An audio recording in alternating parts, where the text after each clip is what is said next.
Shannon, is that you? Oh, hi, Harriet. Look, could you put Shannon on, please? I don't know where she is right now, Brian. How did you know where to find us? Well, let's just call it reporter's instinct. When will she be back? I don't know. She went out for a walk. How is she? Well, she's, it's Brian. Find out where I was. I don't know, but he wants to talk to you. I told him you were out. Good. Keep it that way. I hate being in the middle this way. Shannon's there now, isn't she? Look, Harriet, I know she's there. Yes, Brian. She's here. Dr. Dixon, we've been waiting to hear from you about the guy who used your name with the coin dealers in Lansing, Arkansas. Yeah, well, we'd be very interested in any thoughts you might have, because we think whoever sold him that Scottish ruffle might be very much involved with the Falcon rat. I've been racking my brain to try to think who would do such a thing, and I've just no luck. Well, if you get a sudden inspiration, I'll be here for a while. Okay, fine. John Dixon, you're involved in the Falcon case. You're in more trouble than even I could possibly have imagined. This gentleman's drinks are on my tab tonight. Oh, I can't wait till I find Mr. Lansing and he tells me what he knows about you. Listen to me, I think we got a deal. I stay away from Lily, you stay away from Lansing. Got it? Yeah. I have to make a call.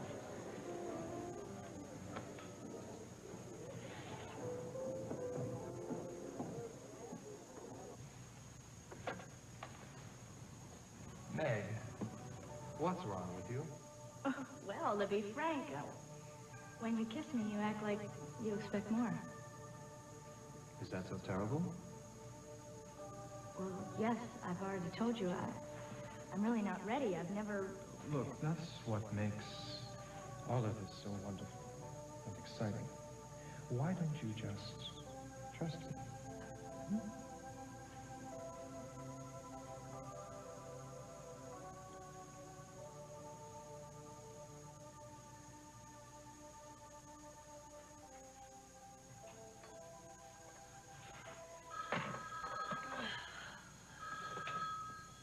Hello? Oh, hi. I didn't expect to hear from you so soon, especially after our misunderstanding the last time we saw one another. That's why I'm calling. Look, Meg, don't let the other night get in the way of our friendship. I mean, we can still be friends, can't we? Yes, I mean, as long as you understand that, as I've told you, I've never been involved with a man, and I'm certainly not going to start out with it being a married man. Well, I can respect that. Look, why don't I come over tonight and we can talk for a while? No, I'm sorry. I've really got a lot of studying to do. Then I'll pop over quickly right now. I need to see you face to face so that I can be sure there are no hard feelings. Well, as long as you understand it's just to talk. I'm on my way. Bye.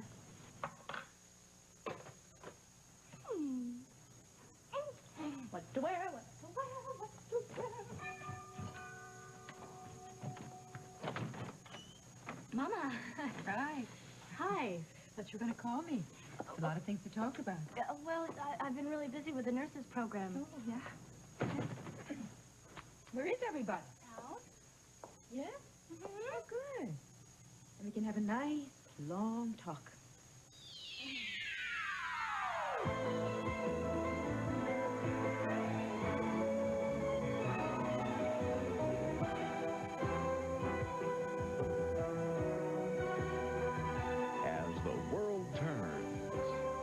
This portion brought to you today by Mountain-Grown Folgers Coffee.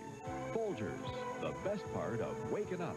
And by AeroPlus, protein power to cut clean through.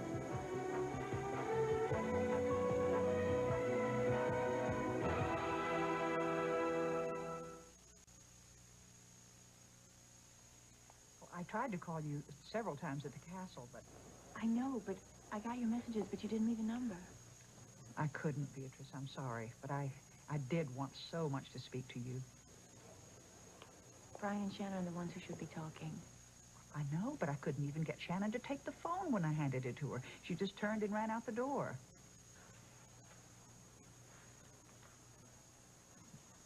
I just want you to know that I did not betray your trust. I didn't tell Shannon about your feelings for Brian. She figured that out for herself. Oh, I'm so sorry about everything that's happened. But I want you to know that I'm your friend as well as Shannon's, and you can always depend on that. I do, Harriet. Thank you. And if you're really Shannon's friend, then please convince her to come home. I'm trying to do that just as hard as I can, but she won't budge. Can I speak to Harriet again, please? Of course. I'm going to put Brian back on now. Take care and keep trying. Bye. Thank you. Harriet, I realize now it was stupid of me to call. I should have known Shannon wouldn't talk to me. But you can't avoid me in person, so I'm catching the next flight to Edinburgh tonight. Brian, are you sure that's a good idea? What if she won't see you? Well, she's going to have to see me. I love her, and I'm not going to let her disappear from my life without at least talking and trying to resolve this thing face to face. You understand that, don't you, Harriet? Yes. I'll come to your hotel as soon as I get in. You take care. Goodbye, Brian. I thought you were my friend. I am. That's why I want you to stop running away from what you're feeling. I am not running away from anything. I just don't want to talk to Brian ever again, all right? Well, I think that's going to be a little hard to avoid now. Why? Because he's on his way to Edinburgh. I thought we might go out and have a little ice cream cake or something like that. Guilt money for missing the swim meet.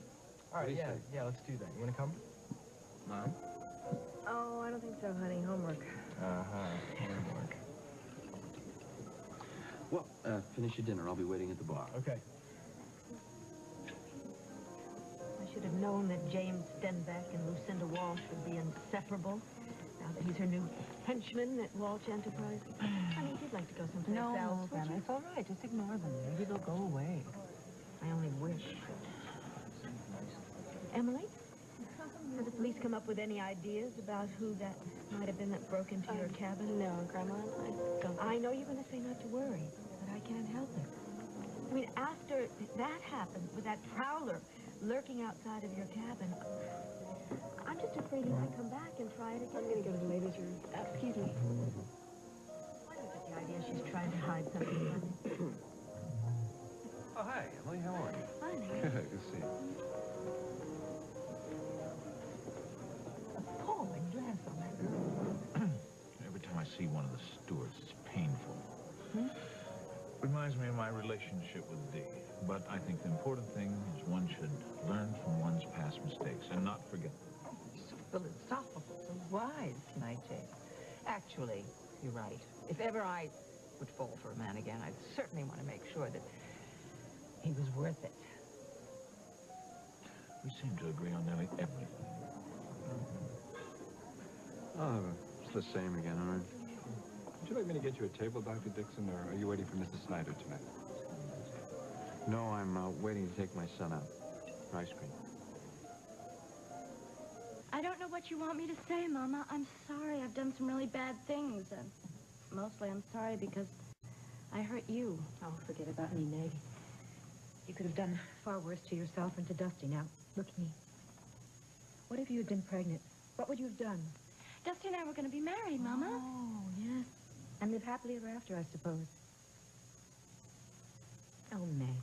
Meg, that little head of yours is it's just swimming around with all these romantic notions that have nothing to do with reality. Now, look, I know that you slept with Dusty out there in New Mexico because you think you love him. But the fact is, and we've had this conversation before, and you have to face up to this, Dusty doesn't love you. Mama... Meg. And having his baby wouldn't have made that any better. I mean, it would have only made him bitter, and it would have made you miserable in the long run. Mama, Dusty and I were spending a lot of time together. We were getting closer all the time. He would have loved me. Meg, listen to me.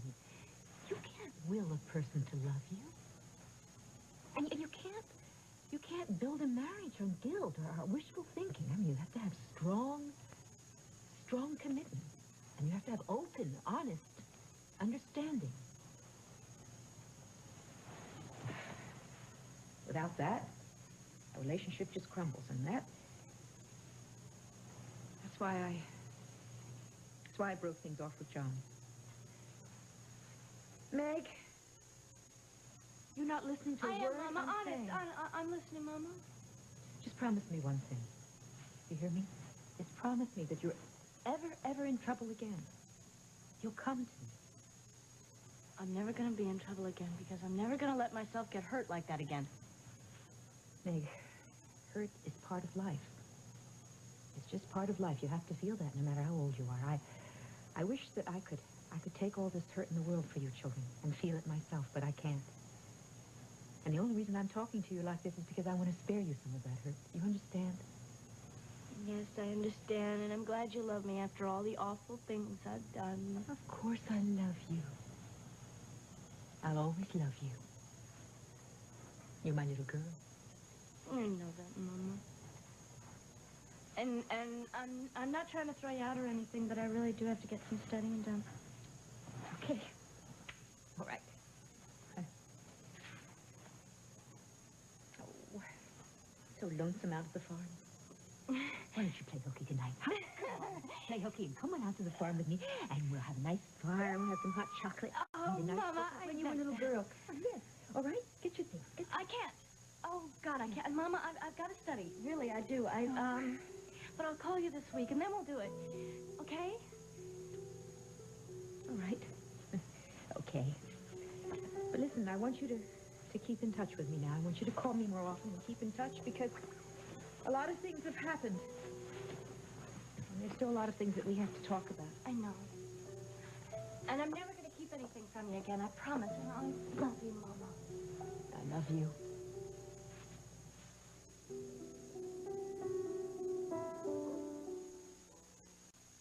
I heard from Mrs. Mitchell that Seth and Fran are actually engaged now. I'm so happy for them. Yes, so am I.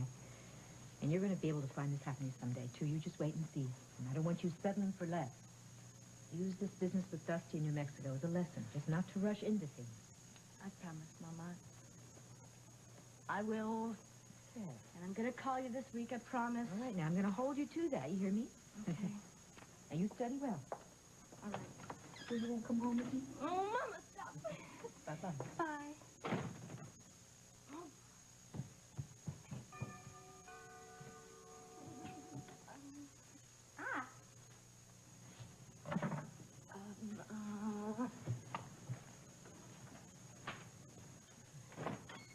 Hello. Oh, thank God you didn't come by 5 minutes earlier. My Mama was here. Yes, I know. I heard the two of you speaking, so I waited outside. Oh, I don't know. It's just a little too close for comfort for me, but maybe you better go. Why?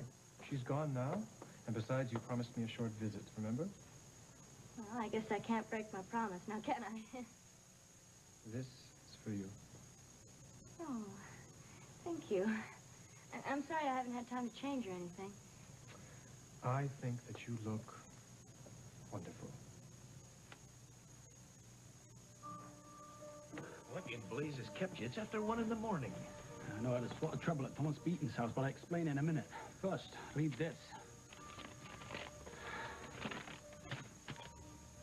Dear Thomas, I've decided to leave Edinburgh tomorrow night, but I must meet with you before I go.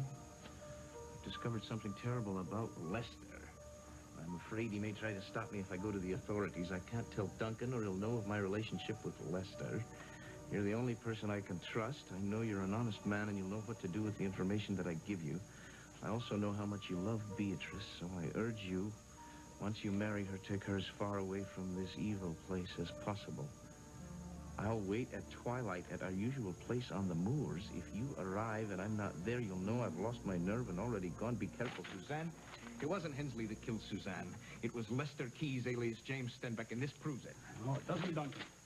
Possibly implicates him, but it doesn't prove anything, because Susan doesn't mention his last name. It's proof enough for me. Well, there's one thing more. As I was going through Beaton's things, I thought I heard a noise downstairs like someone was trying to break in. By the time I got there, it was all quiet. But one of the locks on the doors had been tampered with. Did you see who it was? No, I didn't. When I left, I made a big show of it. I drove away noisily and made a big noise, but I parked the car a few streets away. And I went back on foot. I staked the place out for an hour, but whoever it was too smart to come back. You know, I'll wager it was one of Stenbeck's henchmen that he still has here working for him. That he sent to Beaton's house to find evidence linking him with Suzanne's murder, only we beat him to it. If your assumption is true, Duncan, Stanback won't be too pleased when he finds out. You better watch your back from now on. I do not care what you have to do. Something just has happened here that really could cause some heat, and I don't need McKechnie fanning the fire. Now, listen, make sure he doesn't find what he's looking for. And if he does, make sure he doesn't bring anything back to the States. Do anything you have to do to stop him. That's right, McNeil. I said do anything you have to do to stop him. Well, good evening, Miss Stewart. Get out of my way. I see my grandmother right over there. Are you enjoying your dinner? I just found out that McKechnie could not have been the one who took the ruckle from your cabin. It was sold to a numismatist last night in Chicago, and Duncan has been out of town. And who did it? I don't know. That's what we have to find out. Now, Barbara has already told Betsy that the coin has been stolen. Yes, but she swore that she wouldn't say anything. Please get out of my way. I need to see you tonight. No.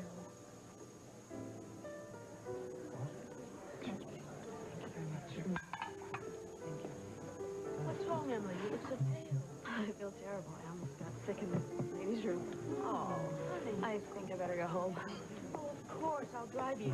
No, that's right. I'll take a cab. Oh, no, absolutely not. I'm going to drive you, and that's that. I'll be back. All right. Take care. Feel better? Craig, something is definitely going on with her. I mean, first, the yacht was broken into. Then there was the prowler on the yacht. Then she got the strange phone call from the guy with the Scottish accent. She jumps every time the phone rings, and then she didn't tell the police that... What? Oh. Look, I really want to confide in somebody. I have to, but I promised her I wouldn't say anything to Grandma. You didn't promise her you wouldn't say anything to me. Yeah, you're right. Look, something was stolen from the yacht that What? night. An old Scottish coin. Apparently Hensley Taggart had given it to her for her birthday. Why did you tell the police about it? I don't know. It had to do with Hensley. She wants that part of her life over. I can sympathize with that, but the police think that Hensley Taggart may have been the Falcon. Anything even remotely connected to him could help in their investigation. Now, Margot should hear about this. No. Look, if I go to the police and she finds out, she'll kill me. You're not going to the police. I am going to the police. Honey, they got to hear about this. Listen to me. No. I thought you'd already left. Almost.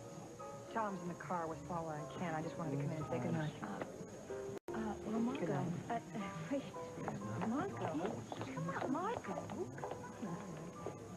I want to talk to you. I didn't want to disturb you while you and Tom were in my dressing room because I want to tell you something. Look, Mama, if it's about the job in D.C., Tom and I have talked about it and we've decided he's going to accept the job. And so it's over, all right? The case is closed. No, it's not all right. If you care that much about Tom... Mama, or your... This is Tom's and my decision, and we're the ones that will end up living with the decision. So just leave it alone. That's what I'm afraid of. Can I talk to you for just a second? God, if it's about this DC thing, forget it. Excuse me. Now, do you think that you could be any more tightly wound? I'm just so sick to death of unsolicited advice. Hey! You know that Emily Stewart's cabin was broken into, right? Yes, I know that. I was the one that signed Nick on the case. There's nothing we can do about it. There's nothing stolen, and she... Wrong. There was something stolen. Only Emily doesn't want to tell you about it. Wait a minute, what is it? An old Scottish coin.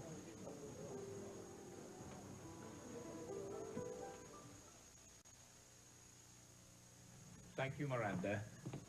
Shannon, what are you doing here so late? What's wrong? Nothing. I just came to say goodbye. Harriet and I are taking the night train to London. Brian knows where I am. He called about an hour ago. Babs the Babbler blabbed, thanks to you. Anyway, I don't want to see him. He's on his way here. Did you tell him that over the phone? Well, I didn't actually speak to him. Harriet took the call. And I don't want to. There's nothing more to say. I said all I needed to say on our wedding night. Well, I think you could at least save him the trip over here. I don't want to talk to him, Duncan. I know how determined he can get when he really wants something,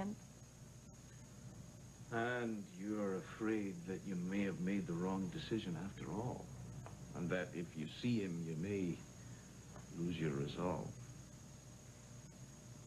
Sounds like you and Harriet have been comparing notes. Huh. Well, now I really have to go. My train's leaving very soon, and I haven't even packed yet. Well, will I see you back in Oakdale soon, then? No, not very soon. At least not until the dust settles. Well, where will you be? How will I get in touch with you? How will I know if you're all right? Well, that's an odd question for one free spirit to ask another. We'll see each other eventually. After all, our paths have crossed twice in the past 8 years. Oh, I have to wait another 8 years until I see your lovely face again. Is that my punishment for all the tricks I've played on you? Yes. Come on, Lassie. Oh. There must be something I could do or say to make you change your mind. No. No, you can say goodbye and, well, wish me luck. Well, I'll gladly wish you luck. But it's the saying goodbye that'll be a bit more difficult.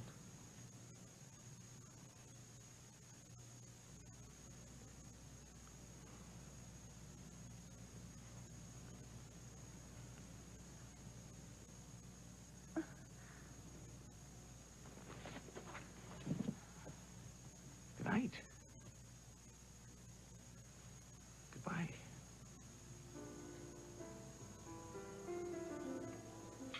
I've decided to go to Edinburgh with you. I'll visit with Duncan while you talk with Shannon. Look, I know what you're trying to do, and it's not going to work. I don't know what you mean. I know that if you go to Edinburgh, you're going to want to stay there.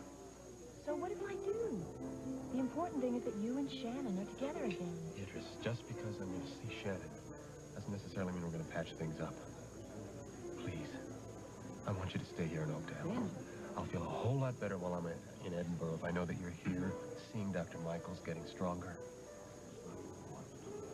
Maybe that's selfish of me, but that's the way I feel. You couldn't be selfish if you tried. I would also like you to stay at the apartment while I'm gone. I mean, it's close to the hospital, and you'll be a lot safer there than you would be out at the castle. No, I couldn't. I'll be fine on the island. George and Julia are out there. All right. Then I'm going to have Margot have somebody watch there. I don't know what Stenbeck was up to when he decided to break into the castle the other day, but I'm not going to take any chances if he decides to pay you another visit. Maybe it wasn't Hensley Taggart that Emily was involved with after all. What? I mean, the guy's dead. She's still getting phone calls. So what are you saying? You know any dead men that make phone calls? Who else do you know with a Scottish belle? Oh, Duncan. Why would you... Excuse me, Betsy. Hal and I have a few questions we'd like to ask you. Oh. In private, I suppose. I guess I'll just go see Mama. You know something? Life really is ironic. I saved Margot Hughes's life. I saved her life. Her father has brought charges against me, and it's going to be her husband that prosecutes me. That's ironic. Not necessarily, no. The scuttlebutt from City Hall is that Tom Hughes is going to appoint an assistant DA to take over, so he can go to Washington and sit on some organized crime task force. So you see, he's going after big fish, not little fish. Please ask me to give this to you. Oh, thank you. Can I take that? Thanks. Everyone who's in love should be as happy as Earl and I are tonight. So I want you to take off the rest of the night so you and Casey can hit the town and, well... She read that? What a doll. I haven't said a word. Did I say anything? No. I didn't say a thing. It's going to take me some time. I am trying to adjust. Okay? I want you to be happy. See you later. He's trying. It'll work out. Really. Listen, instead of going out on a town, what do you say? We go back to your place, put on some music, drink a little brandy. Great, and then Meg and Dusty can be there, and... No, Dusty's at the library. If Meg's there, we'll give her allowance and send her off for a malt and a G-rated movie. How's that sound? Come on. Don't you look lovely? I'm glad we decided to get some dinner. I'm starved. Well, I'll get my cup. You know, I called the restaurant, and they said that the table won't be ready for a few minutes. So why don't we stay here for a while and talk? All right. I'm really glad you understand that I just want to be friends. Well, I can respect that. It's not easy for me. You are a very attractive girl, Meg.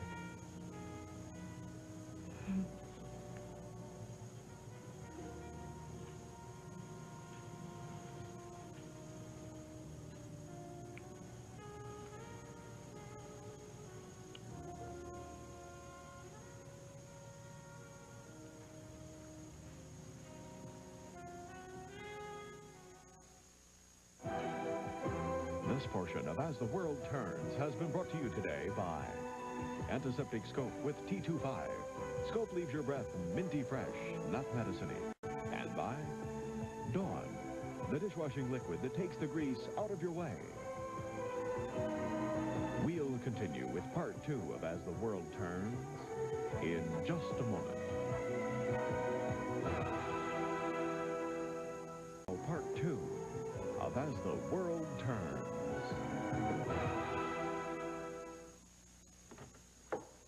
Oh, the minute you insist on staying here, and the next, you can't wait to get out. And then you run off and leave me to pack for both of us. Why can't we leave in the morning like normal people? Because I can't risk being here when Brian arrives.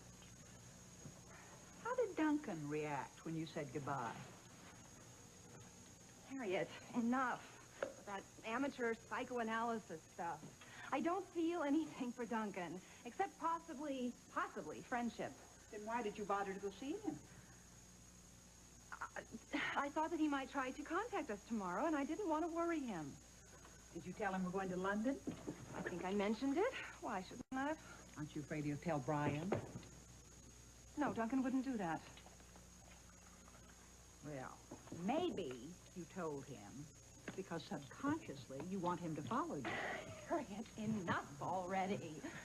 Oh, my goodness, didn't I tell you to pack light? What is all this stuff? Well, don't ask me. That's your suitcase. Oh. Shannon, you can't keep running away.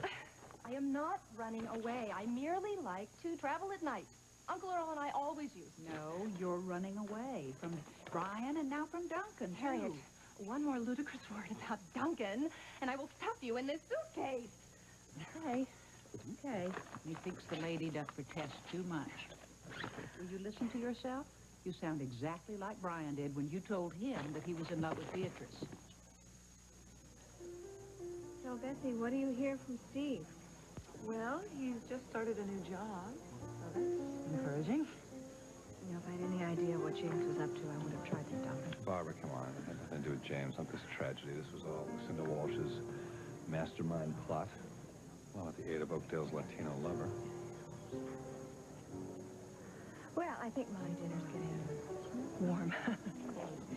I give my best to Steve. Sorry you missed Iva. Oh, yeah, Margot said she was here. Listen, I heard that Emma and John broke up. Yeah. It's too bad, but, you know, honestly, I have to say it's probably good news for Emma. I mean, you know, John's past relationship. Oh, why is it that your past always... Yeah, whoa. I wasn't accusing you of anything. Was I? Come on, buddy. You changed, you know that. Come on. I just feel like you can't ever shake it, Betsy. You can't shake your past. Are you sure you're the only person that Howard Lansing contacted when he came to this town? You sure there might not have been some friends that he might have referred to this coin dealer in Chicago? Lansing has no friends in this town. Well, thank you for your help. That'll be all. If you think of anything else, you know where to find us. Margot. We all know that this guy Stenbeck is the Falcon. Why don't you just go ahead and bust him? John, it's not that simple. If we make an arrest in the Falcon case, whoever the district attorney might be at the time will need hard evidence. Whoever... Are you telling me that Tom is going to take the job down in D.C.? Yes, he is. He's accepted the job. Going to. I don't want to hear anything about it from you. The way you've screwed up your life, you can hardly hand out advice at this point. I'm sorry. I shouldn't... You're unhappy, too. I'm sorry. Are you unhappy? You just told me you were delighted he was going to good take night, the job. John.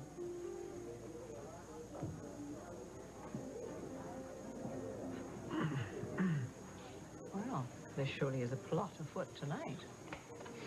You don't miss a thing, do you, Lucinda? Never. Never. Remember that. Put that in your pipe and smoke it. I've never done anything to betray your trust, and you know that. Nothing that comes instantly to mind. What is wrong with you this evening?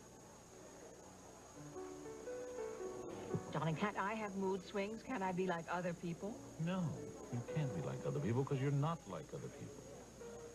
You're an extraordinary woman. I never doubt how much you mean to me. Never. you sure I can't do anything for you? I'm fine, Grandma. I'm just going to crawl under the covers. You go back and have a good dinner with Betsy. Honey, are you keeping something from me? No. I'm sorry. I don't mean to pry. I know how you felt your mother was always crying. Look, get your rest and lock the door and put the chain on and be sure and close the curtains, I too. will. Okay? Mm-hmm. All right. Feel better. Good night.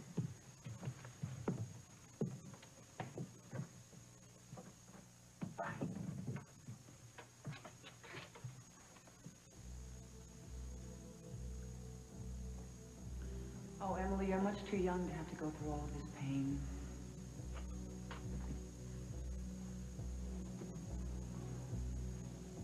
I wish I'd never gotten involved with an older man. The shrink in Omaha said that maybe I was looking for a father figure. All I know is that I made a terrible mistake, and I think it's going to haunt me for the rest of my life.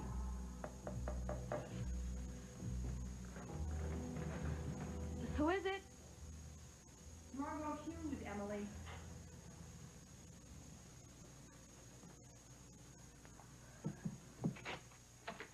Hi, Margot. Detective Munson. I just wanted to ask you a few questions, if that's all right, Emily, about that old Scottish coin that was stolen from you.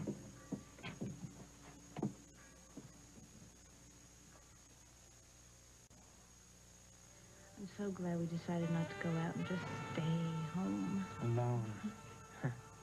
Remind me to thank Lisa when she gets back, huh? Okay.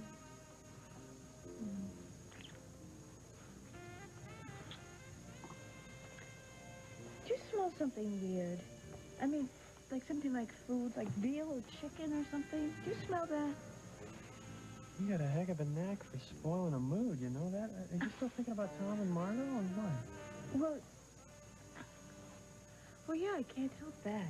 Oh, I know. I'm sorry.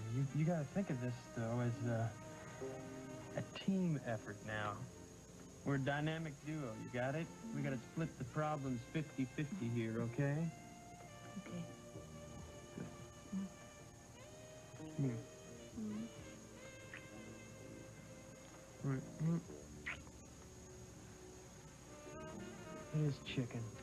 I knew it. And it's under the couch. Put that there. Why? Don't look at me. I don't touch this stuff.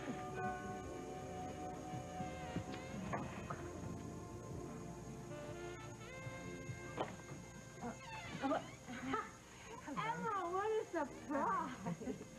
Come on in. Thank you. I hope I'm not disturbing you. Oh, no. No.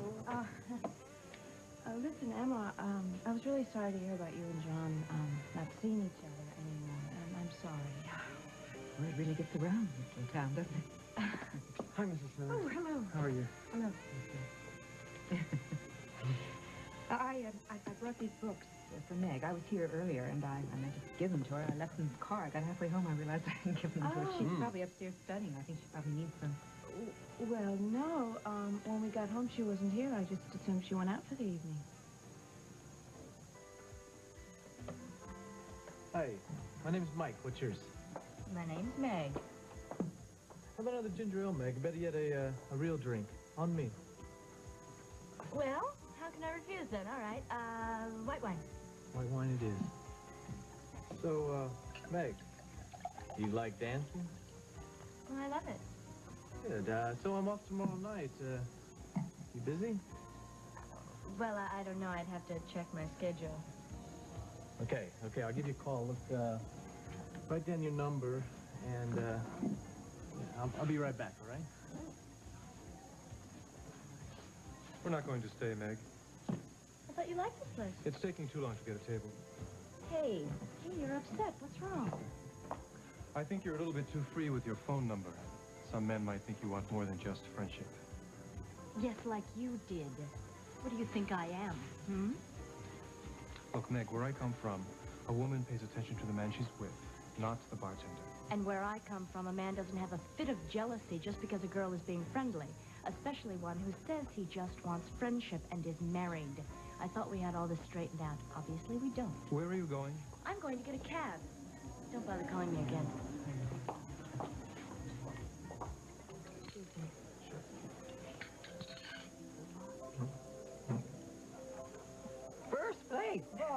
wonderful. Congratulations. Thanks. I think it was because both Mom and Dad were there giving me their support. I mean, I really felt like the other guys for a change. Like I had a real family. You know, I used to think soccer was my sport, but now I'm going to concentrate on swimming. Now that Dad's going to take me to a Olympic swim trial. Looks like Annie's leaving. I'll be right back. Okay. Olympic swim trial? What fiction is James going to think up next? Maybe it isn't fiction this time. Lucinda, listen to me, please. I know James a hell of a lot better than you are. And 99% of what comes out of his mouth is a blatant lie. I'm sorry that you can't make it, Paul. Let's go get some ice cream. What do you say, Pep? Yes, John. Thanks for not telling anything to the police about my being the one who sold that coin to the dealer in Chicago. Well, I'll tell you something, Rick. It isn't out of any great affection I have for you. But I want to keep the lid on this Lansing affair. I think Stenbeck is in it up to his neck, and I want to be able to prove it.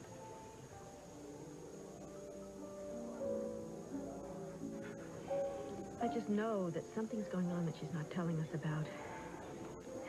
Has she said anything to you? No, not really. I'm so upset my stomach's doing flip-flops. Would you mind very much if I just bowed out of dinner? Are you sure? Maybe if you ate something, you'd feel better. I'd really rather get on home. Craig, could you give Betsy a Of ride course, home yeah, later? of course. Thanks a lot. I'll talk to you tomorrow. Okay. Feel better.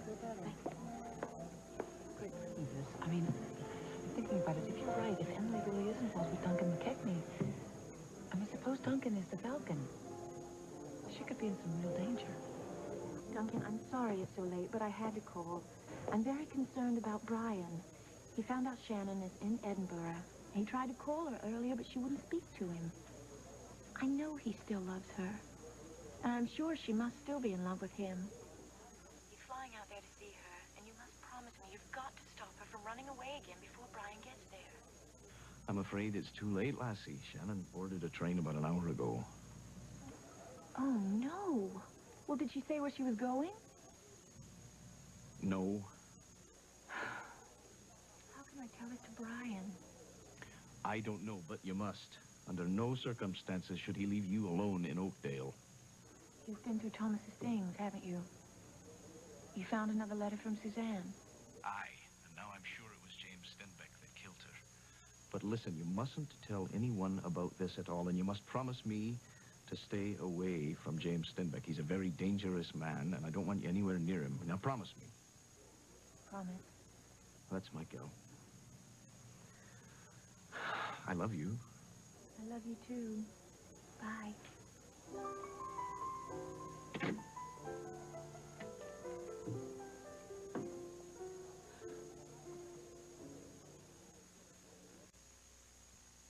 What do you want?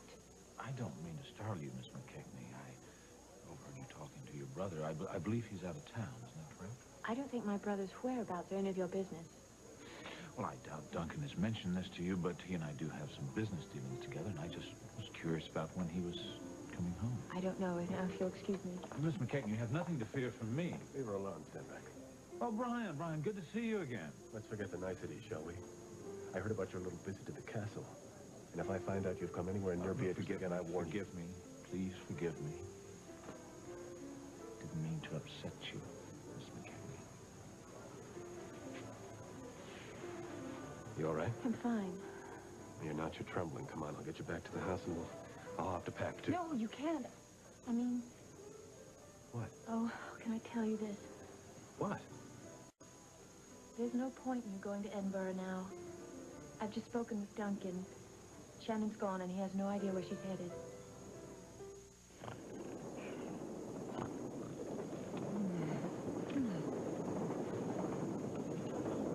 Admit it, Shannon. You're not the carefree vagabond you used to be.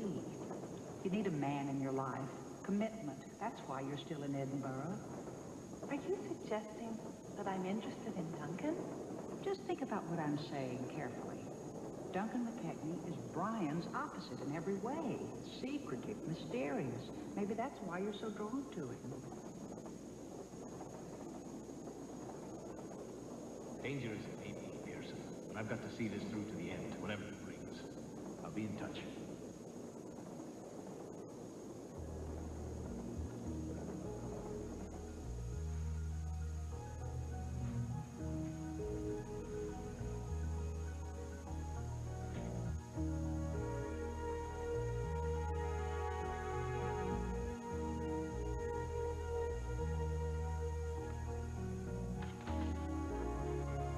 discovered something terrible about Lester, and I'm afraid he may try to stop me if I go to the authorities. Sometimes there's a darkness in Duncan that frightens me. I feel he's hiding something. Something awful.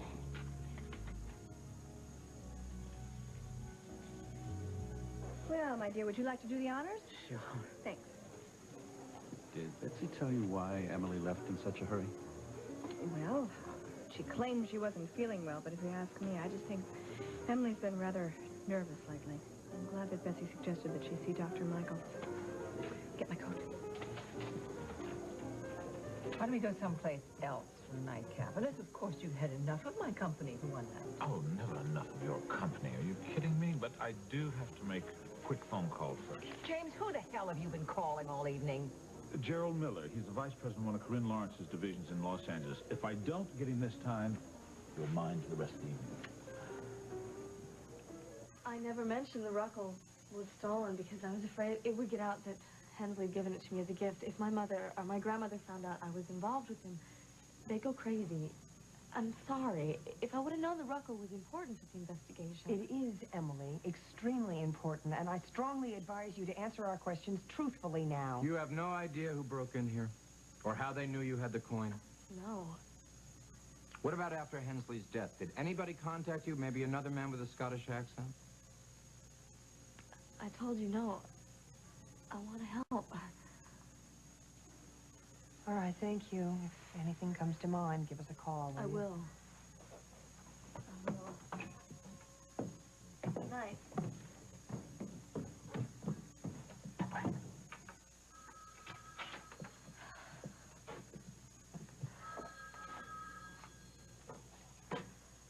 Hello?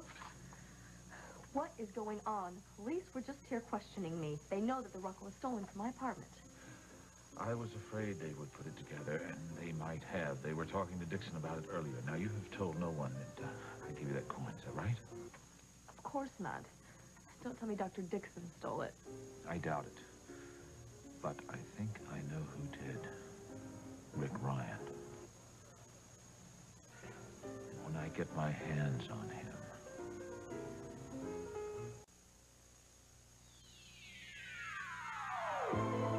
Stay tuned for Capital.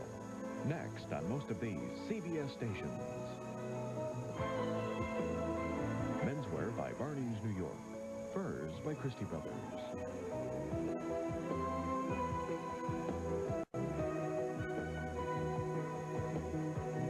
Join us tomorrow for As the World Turns.